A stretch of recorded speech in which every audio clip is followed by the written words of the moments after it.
Greetings. Assalamu alaikum. Hola. How are you doing today? Bonjour. Salut. I am always seeking to be in my highest vibration, giving praise and honor to the Most High, being grateful for my ancestors and my spirit guides and my angels, or the angels who have been placed in my life for guidance and protection. I wanted to speak to you briefly about things that's been on my mind. Well, one thing in particular.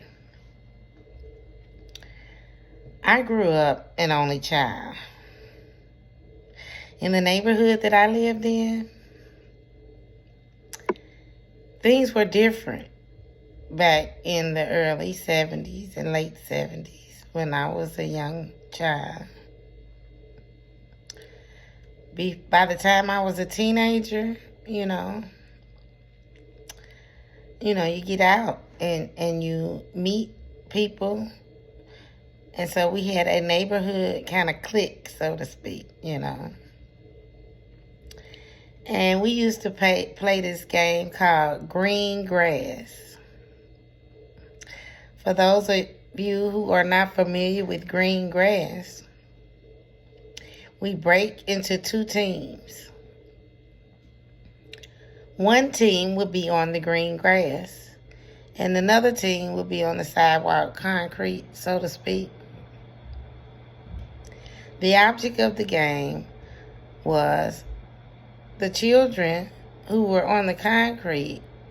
Their goal was to get all the children that was on the green grass off the green grass. It was a tussle type of thing. You would pull them. It was real athletic, kind of mean sometimes. It dragged you, But you had to be tough enough to hang with the group in order to, hang out. So it developed a lot of things in me as a child, Then I went to school, of course. Now, it wasn't a lot of fights and everything in elementary school. But by the time I got to middle school and the beginning of high school, it seemed like everybody wanted to fight me for some reason. Some of the people I didn't even know, I can recall an 8th grade situation where it was actually picture day for my 8th grade class. I was in the bathroom, trying to get beautiful, combing my hair. Back then we wore those roller sets, and they would make the curls so tight that, it wouldn't behave the way that you wanted it to. So I can recall back in 1980 it was actually. I'm in the bathroom. It might have been 81, the spring of 81. Because the fall of 81 I went to high school. So it might have been the spring of 81 or the fall of 80. I can't remember. So I'm in the bathroom trying to brush and comb them curls out a little bit so it wouldn't be so tight on my picture. Back in the 80s, we wore bigger hair, out more like them Farrah Fawcett, waves. Charlie's Angels, y'all remember that? Anyway, I'm in the bathroom, and I'm hearing these girls. I don't know these girls. And they just talking about some girl they came up here to beat up. They didn't even go to high school. Actually, I knew the family because back in the day, we knew families, you know. There were very rarely a family with just an only child like I had. People at least had 4 or 5 brothers and sisters, and I've had friends that had 12 to 15 brothers and sisters. Rest in peace, Aubrey Betts, my friend. He had a big family. You know, the Morris family was a big family. You know, it was a lot of big families. But I didn't have a big family. It was just me, an only child. And I'm sitting there, I'm not really tripping off of them, but I can hear them.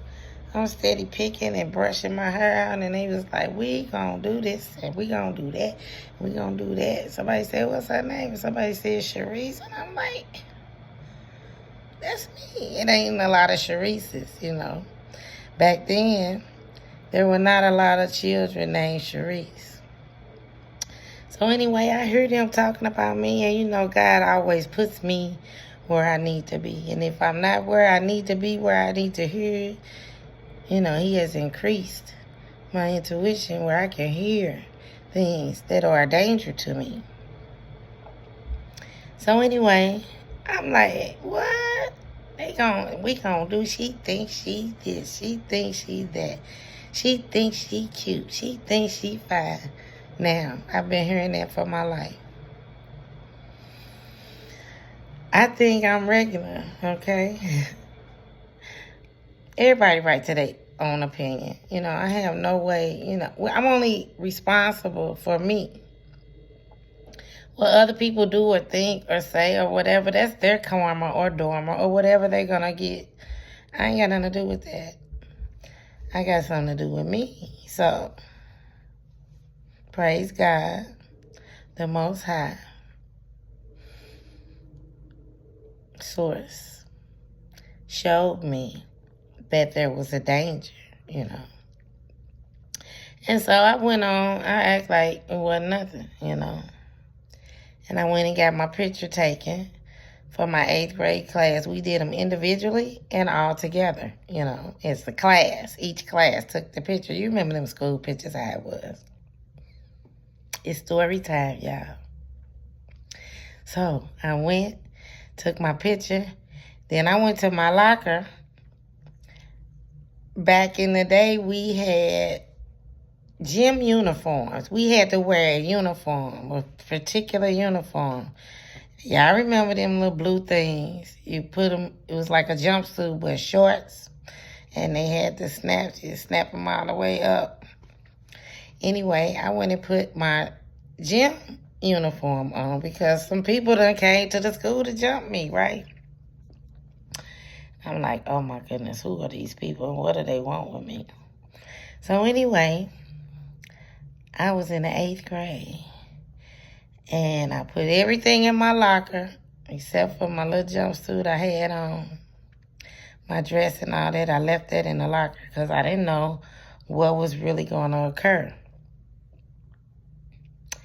And yeah, I had to fight. And they got mad because the girl they talked to beat me up got beat up.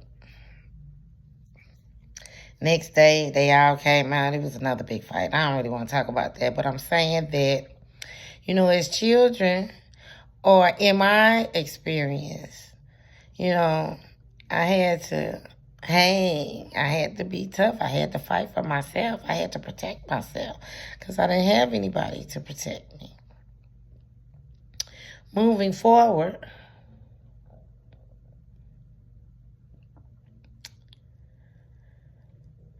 it was another fight. I don't remember what year it was, but I was in high school and I decided at that point, I'm not going to fight anymore, you know. Now, in elementary schools, I had some little fights with some little boys. You know, they hit you on your booty and run, and you go get them and try to bust them upside the head or whatever. But these are more developed fights that I'm speaking of now. And when I fought that girl in high school, honey, I could have really hurt her really bad. And I said, you know what, I'm going to get a case messing with these people because people always pick on people that are nice, you know. They think that people being nice is a quality or a characteristic of weakness, which is not the case. Nice does not mean weak, okay? So anyway, moving forward through life, a lot of stuff happened, but I'm going to go ahead into now. I have been in a fight, but it's not in the physical. It's spiritual warfare, honey.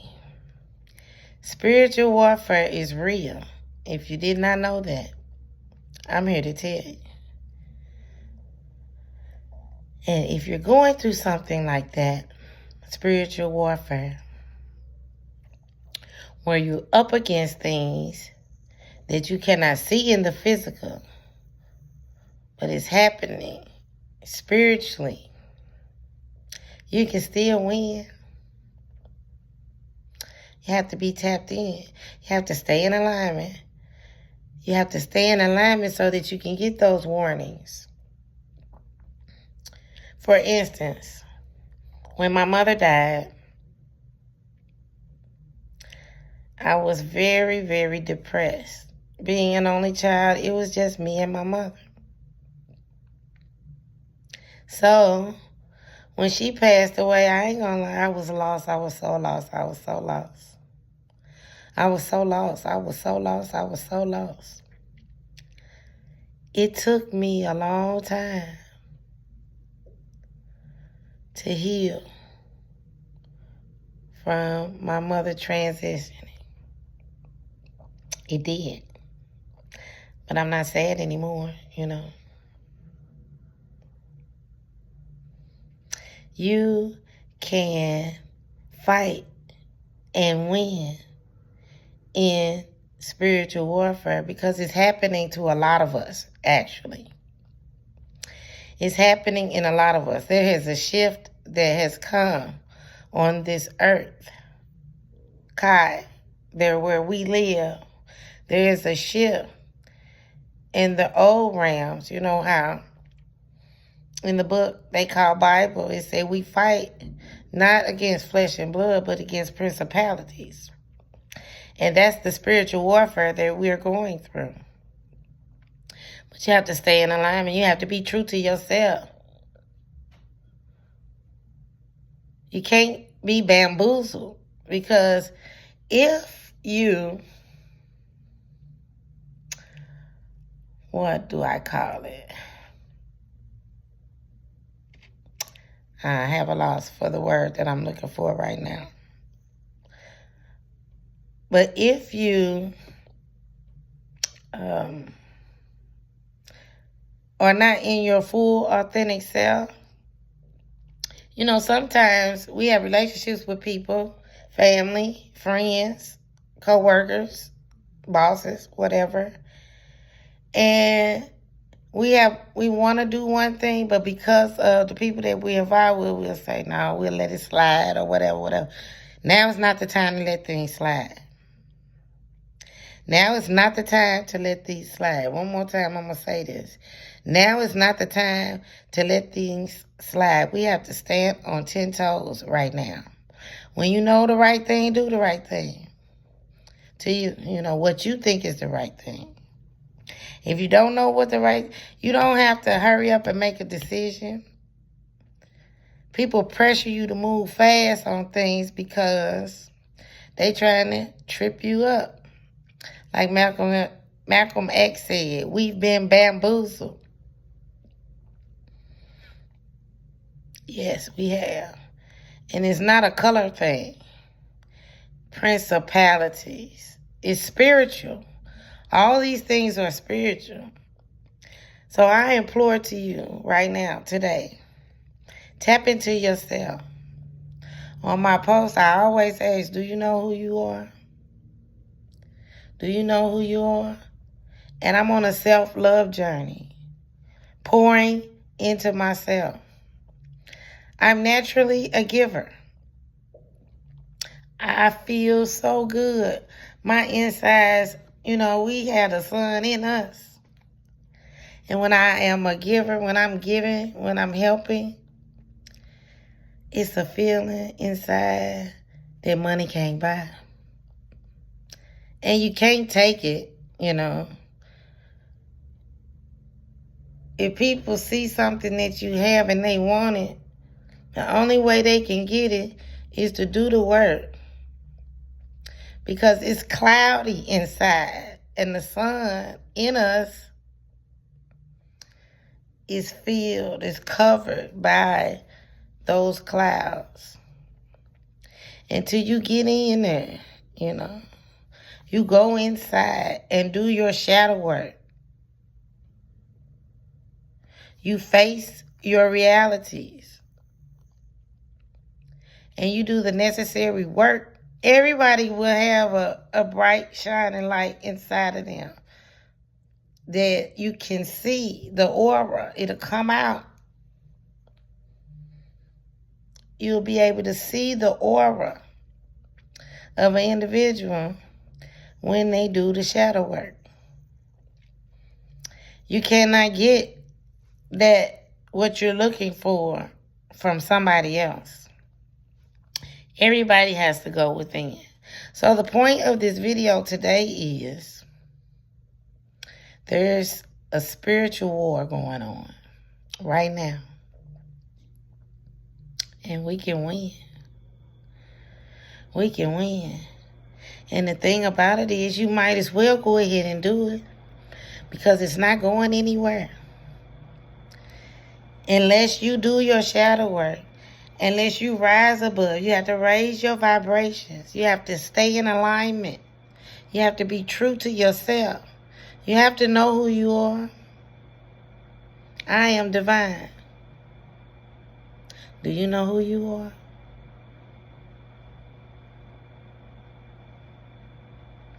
Always seeking to remain in the highest vibration. Getting my leadership and guidance only from Source, the creator of all things.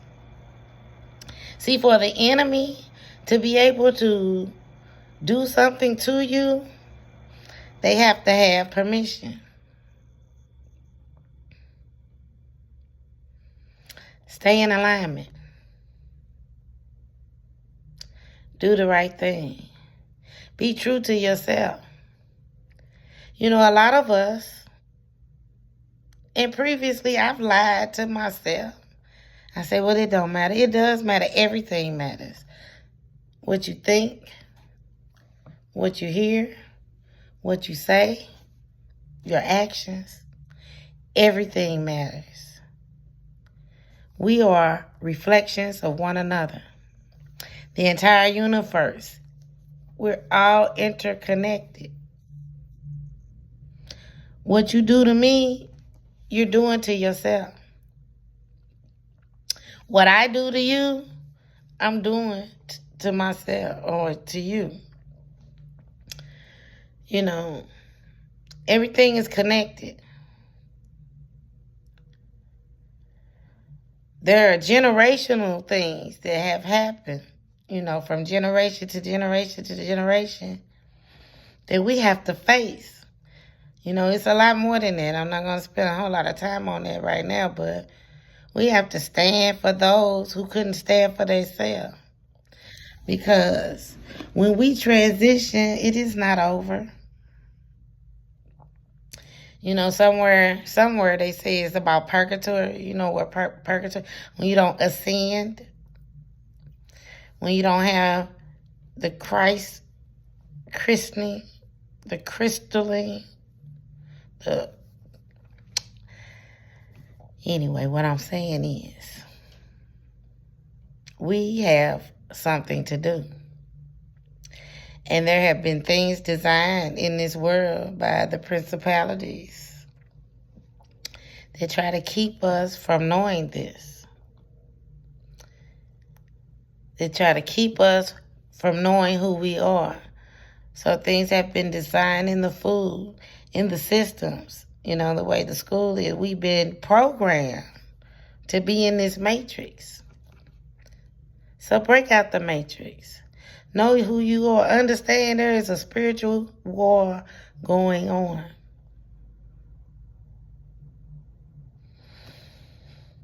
Ask questions. Seek knowledge. But who are you asking? You have to ask yourself. Now, check this out. If you're in lower vibration, you're not going to get any answers. You have to raise your vibrations. I have some lessons coming out, or some topics. I say lessons because I'm a former teacher. And so I always, develop lesson plans and study guides and all those type of things. So we're going to talk about the chakras and what it's all entail in each chakra, and how to unblock and unlock the chakras. We have a lower self and we have a higher self. And how do we align our chakras? How do we unblock them? We're going to talk about that. So stay tuned in. I'm very appreciative of my subscribers on YouTube. It's called subscribers. On TikTok, it's called followers. I want to say thank you, because once I get a certain amount of subscribers, I can start going live on YouTube. And I really don't go live on TikTok right now. They have a whole different algorithm, the way they do things. And it's really not, we'll see. We'll see if I go on TikTok. But for now, stay up. Love yourself. And the way I see it, my goal is to pour so much love inside of myself that it runneth over and runs on to everybody else. I want to keep pouring into me. I'm only in competition with myself. I die to myself every day. I try to get greater. Me. I'm in competition with myself only. The way that I am today, I want to be better every day. I want to die to the old self. We've been programmed so much. Most of the things that we've been taught are far from the truth.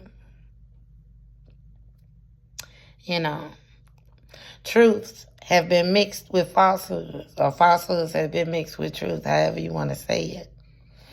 And it can be confusing. And that's a part of,